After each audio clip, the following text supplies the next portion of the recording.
Iran is celebrating what it calls a diplomatic victory, but officials say the next phase of the agreement will determine whether the breakthrough truly delivers results.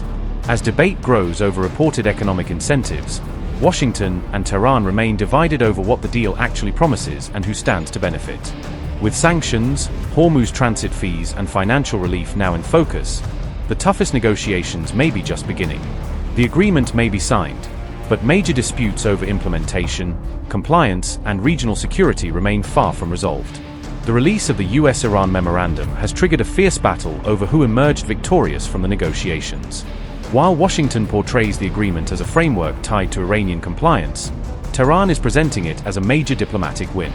Iran's parliament speaker Mohammad Bagher Ghalibaf says the deal reflects what he calls a failure of US pressure on Iran. Ghalibaf argues that history will judge the agreement as evidence that Washington failed to impose its demands on Tehran. Iran's parliament speaker also claims the memorandum includes provisions for roughly $300 billion in future investment for Iran.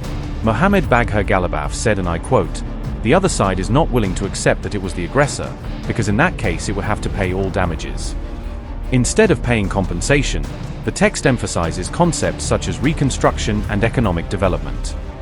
Within this framework, $300 billion in investment has been envisaged, part of which will be allocated to reconstruction and compensation for damages, unquote. The claim fueled speculation that Tehran had secured major economic benefits in exchange for joining the agreement.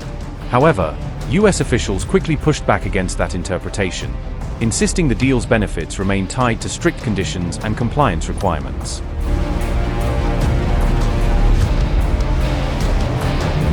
Senior US officials insist the memorandum does not authorize any immediate payments to Iran. According to Washington, the agreement contains no requirement for cash transfers, grants, or direct financial assistance. Officials say the reported $300 billion figure refers to potential private and foreign investment that could materialize if Iran complies with the deal. They stress that any economic relief would depend on verified progress toward a broader and final agreement. US officials also emphasize that sanctions relief will remain directly linked to Iranian nuclear concessions and continued compliance. Washington has also rejected claims that frozen Iranian assets would be automatically released under the agreement. US officials say Tehran sought immediate access to restricted funds during the negotiations. However, they insist the final text makes clear that no funds would be unlocked simply because the deal was signed. According to Washington, the release of frozen assets would depend on what it calls demonstrable Iranian compliance. Officials say certain funds could become available in the future, but only if Iran fulfills specific obligations under the agreement.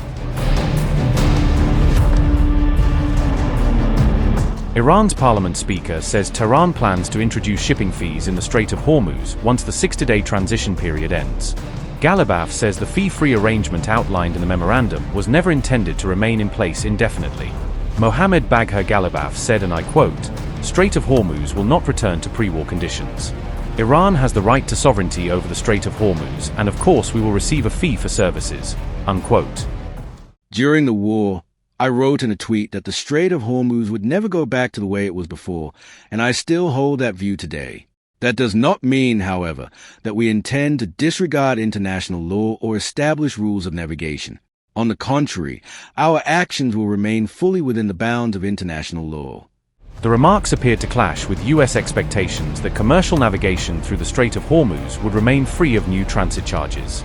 Washington argues the agreement was designed to reopen the waterway and ease global shipping, not create additional costs for maritime trade.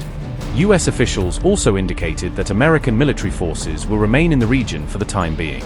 They say any future changes to the US military posture will depend on Iran's actions and compliance with the agreement. The memorandum may have ended the conflict, but the battle over what the deal actually means is only beginning.